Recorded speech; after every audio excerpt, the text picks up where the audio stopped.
প্রশ্ন করেছেন, আসসালামু আলাইকুম রহমতুল্লাহ। ওয়ালাইকুম আসসালাম রহমতুল্লাহ বারকাত। এক বোনের প্রশ্ন, যদি কখনো এমন হয় যে ফজরের ওয়াক্তে কোনো কারণে ঘুম ভাঙতে দেরি হয়ে গেল, যখন জেগে উঠেছি তখন সূর্য উঠতে 5-7 মিনিট বাকি আছে, সেক্ষেত্রে কি করণীয়?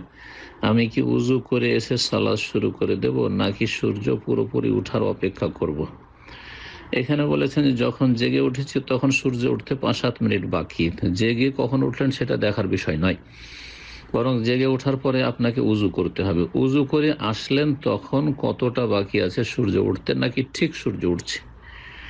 যদি এতক্ষণ বাকি থাকে যে এক রাকাত সালাত আদায় করতে পারবেন সূর্য ওঠার আগে, আর এক রাকাত আদায় করার সময় সূর্য উঠে যাবে, ইশরাক হয়ে যাবে, মানে সূর্য উঠে যাবে, তাহলে আপনি সালাত শুরু করে দেবেন উজু করে সাথে সাথে। আর যদি দেখা যায় যে যখন উজু করে এসেছেন প্রস্তুত সালাতের জন্য, সেই সময় সূর্য অলরেডি উঠছে এখন, তাহলে সেই সময় সালাত আদায় করা জায়েজ নয়। রাসূলুল্লাহ সাল্লাল্লাহু আলাইহি ওয়াসাল্লামের এই মর্মে দুটি হাদিস শোনাইতে হয়। তাহলে প্রথম হাদিস সহিহ বুখারী মুসলিমের, বলছেন রাসূলুল্লাহ সাল্লাল্লাহু আলাইহি ওয়াসাল্লাম, মান আদরাকা মিনাস সুবহি রাকাতান ক্বাবলা আন তাতুলা আশ-শামস ফাকাদ আদরাকা আস-সুবহ।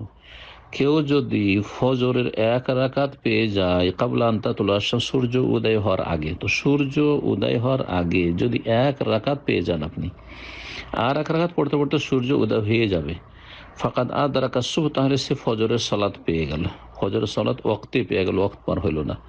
এইরকম আসরের সালাতের ক্ষেত্রে যেহেতু সূর্য ডুবলেই আসরের সালাত শেষ হয়ে যায়, আসরের সালাতের টাইম।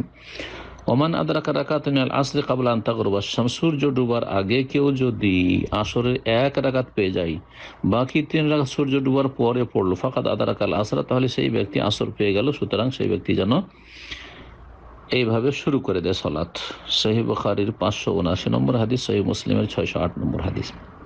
তাহলে আশা করি বুঝতে পারলেন যে এক রাকাত পাওয়ার সম্ভাবনা যদি থাকে ফজরের সালাতের সূর্য ওঠার আগে, তাহলে বাকি আর এক রাকাত সূর্য ওঠার সময় বা তারপরে হলেও পড়ে নেবেন।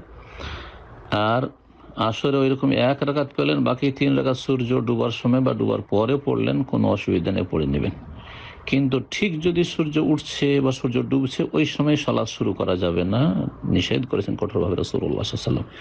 এই মর্মে উকবা বিন আমির রাদিয়াল্লাহু তাআলা আনহু থেকে বর্ণিত হাদিস সহিহ মুসলিমে রয়েছে, সালাসু সাআতিন, 3টি সময় রয়েছে, কানা রাসূলুল্লাহ সাল্লাল্লাহু আলাইহি ওয়াসাল্লাম ইয়ানহানা আন নুসাল্লিয়া ফিহিন্না, রাসূলুল্লাহ আমাদেরকে বারণ করতেন সেই সময়গুলিতে সালাত আদায় করতে। আও আন নাকবুরা ফিহিন্না মাউতানা, অথবা আমাদের মৃতদেরকে দাফন করতে।